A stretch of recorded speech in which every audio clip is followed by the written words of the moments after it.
Bon, ben voici maintenant le dernier morceau, le cinquième, peut-être pas le moindre.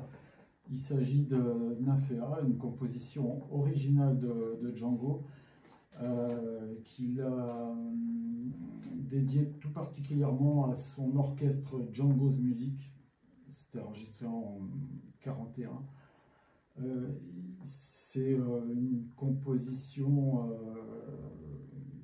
d'après ce qu'on entend, quand même assez impressionniste. Le titre en dit long aussi, Nymphéa. Donc, alors là, on va étudier plutôt le pont, hein, pas Nymphéa dans sa totalité, ça serait trop long. On va étudier le pont que j'ai retranscrit à la guitare. Normalement, sur le disque, il est joué par un orchestre entier, donc Django's Music, des cuivres. Là, c'est une transcription pour guitare que j'ai effectuée comme une sorte de bonus dans l'Ultimate Django's Book. En fait, il se trouve qu'en faisant ça, je me suis aperçu que les voicings correspondaient vraiment très très bien à des positions de guitare que Django faisait assez fréquemment quand même. Donc c'est peut-être pas un hasard quand même. Voilà. Alors ça m'amène à parler, une petite parenthèse quand même sur sur un aspect assez, important, la composition, mais la composition du point de vue du guitariste, notamment la composition orchestrale. Est-ce que la guitare est un bon instrument pour la composition orchestrale? Alors, la réponse, je ne vais pas dire non, évidemment, mais il n'empêche que ça a fait débat pendant beaucoup d'années et que, bon, bah, y avait les partisans du piano à tout prix qui prétendaient que la guitare était beaucoup trop simple pour pouvoir servir de base harmonique, comme instrument d'étude pour l'harmonie. Donc c'est bête en fait parce que d'abord l'histoire montre que le piano arrive, finalement c'est un instrument récent. L'harmonie s'est construite avec le luth, avec le théorbe, la viole de gambe, etc. Et même avant avec les chœurs. Le piano arrive bien après. Et puis vous avez des grands compositeurs. Alors peut-être le plus symbolique, le plus énorme, ce sera peut-être Hector Berlioz, qui ne touchait absolument pas le piano. Il a tout composé, c'est opéra, messe, symphonie fantastique, etc., avec la guitare. Donc ça montre qu'avec une guitare, on peut penser la musique orchestrale. De toute façon, c'est évidemment avant tout une question aussi d'imagination et de connexion avec l'orchestre. Voilà. Donc ça, c'est la parenthèse est fermée. Donc nous allons étudier ce fameux Nymphéa, donc le pont. Alors je vous demande d'être assez patient dans l'apprentissage, notamment dans la compréhension harmonique qui n'est pas facile. Voilà, à tout de suite.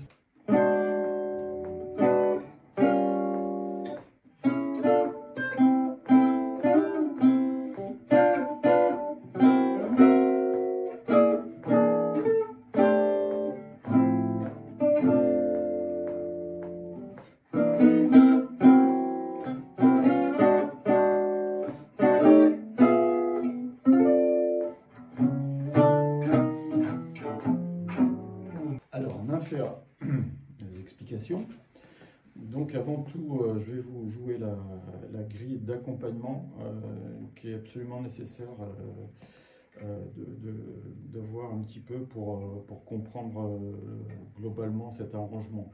Elle n'a pas été notée dans la revue parce qu'il y a un petit manque de place, donc je vous la livre telle quelle. Donc, pardon. Donc ça c'est le premier accord de l'arrangement en accord. Mais l'accompagnement, lui, il va commencer sur cet accord, Do7 quinte augmentée, Do9 quinte augmentée. Si vous voulez faire la 7e, il faudra faire ça, mais on n'a plus de fondamental. Il faut choisir. Donc ça fait ça. Ça fait ta da da da da da pa pa pa pa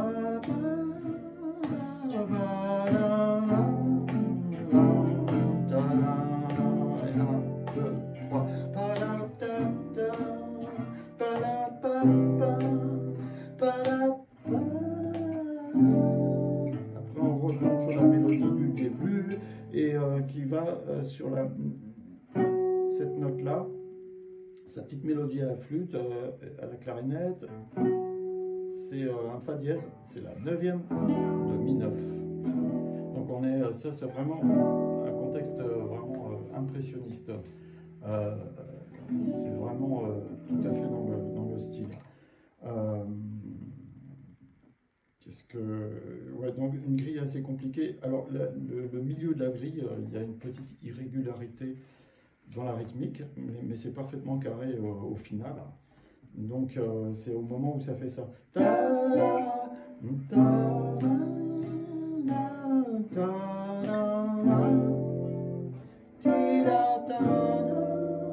Ça peut être avec cet accord-là. Et hop, on récupère le premier temps.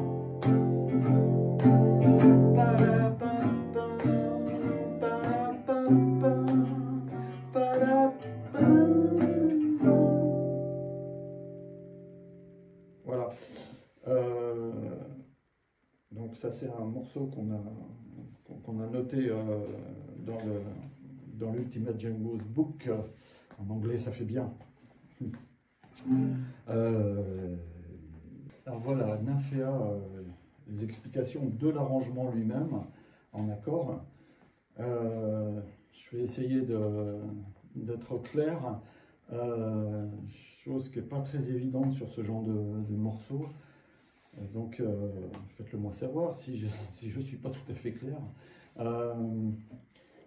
Là, le premier accord, donc on va en parler d'abord puisqu'il va revenir constamment dans l'arrangement. Donc c'est bien d'en faire le tour, quoi. C'est donc Do9. Do9 avec une quinte augmentée. Voilà. On peut très bien le faire comme ça, même si là il n'y a pas de 7e. Alors le truc c'est que cet accord là, il peut très bien avoir aussi une quinte bémol, le Fa dièse, enfin Sol bémol normalement, mais Fa dièse c'est pareil, et qui est ici. Donc la quinte augmentée, elle est là, Sol dièse, Fa dièse. Donc on va dire que c'est un Do9, avec possiblement ces deux notes en couleur, soit l'une, soit les deux en même temps, c'est possible. Je crois que cet accord s'appelait l'accord de Scriabine, il me semble. J'aurais dû vérifier avant. Voilà, puisque si je le fais entier avec les deux propositions, ça donne un truc comme ça. Voilà. Donc, c'est un accord très riche, évidemment. Hein. C'est ce genre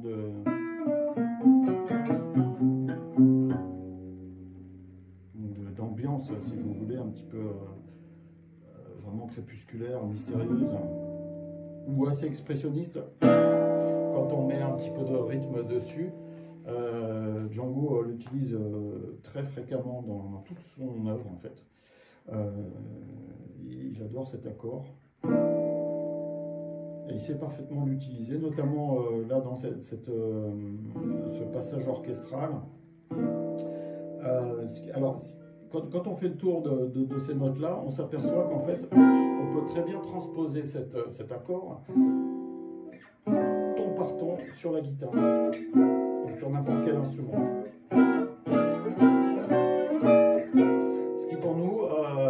guitariste, ben, c'est quand même assez avantageux. Ça permet une petite moins d'apprentissage, il faut le dire. Voilà, à condition de bien viser, disons, on va le faire correctement. Donc tout ça, c'est le même accord. Ça, c'est assez chouette. Et donc, vous vous apercevez là que tous ces accords-là, je les ai joués dans l'arrangement. Ils font partie de Nymphéa, en fait. Donc, à chaque fois, on peut les chiffrer différemment. Mais aussi, on peut garder le même chiffrage. C'est au choix. Donc, c'est beaucoup de possibilités pour un même accord. Donc, l'arrangement commence sur celui-là, qui est en basse, la 6e case, c'est un sol dièse. Si on veut, on peut l'appeler sol dièse, par exemple, mais on peut l'appeler aussi mi. Parce qu'en fait, ça va être... Si je le fais en entier, hein, toujours la version entière, c'est ça. Pas fastoche. Mais vous voyez que là, il y a un mi. Donc, c'est pour ça que... On peut l'appeler mi. Hein. Peut-être que sur le papier, il est noté comme ça, c'est pour ça que je vous dis ça. Deuxième accord, sol mineur 7 4 bémol. Je suis à la 5e corde. Là, fa 6, donc renversement de ré mineur, fa 6.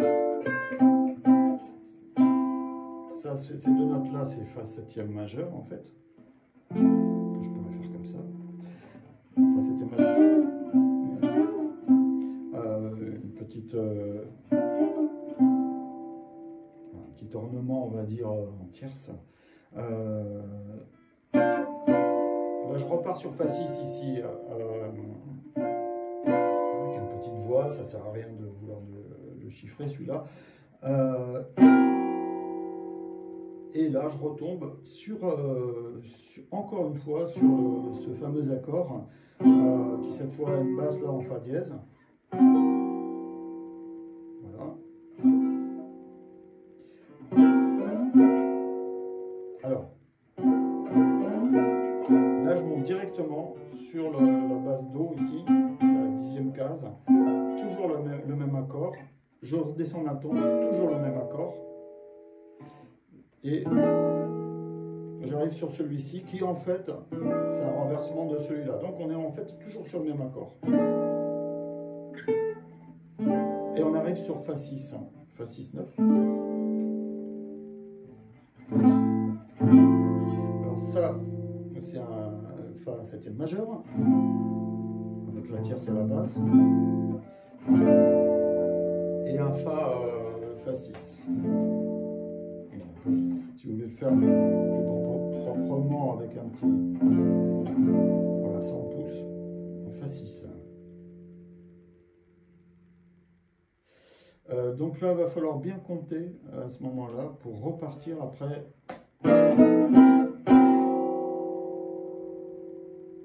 Voilà. Donc, je vous explique. À un moment, on était tombé sur ça. C'est le fa. Et c'est l'endroit où on tombe un petit peu au milieu de la mesure. Donc, en fait, ça fait 3, 4, 1.